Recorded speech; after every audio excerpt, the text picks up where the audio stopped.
وقالوا لن نؤمن لك حتى تفجر لنا من الأرض ينبوعا أو تكون لك جنة من نخيل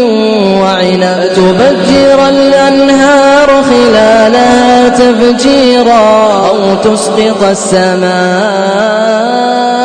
كما زعمت علينا كسفا أو تأتي بالله والملائكة قبيلا أو يكون لك بيت من زخرف أو ترقى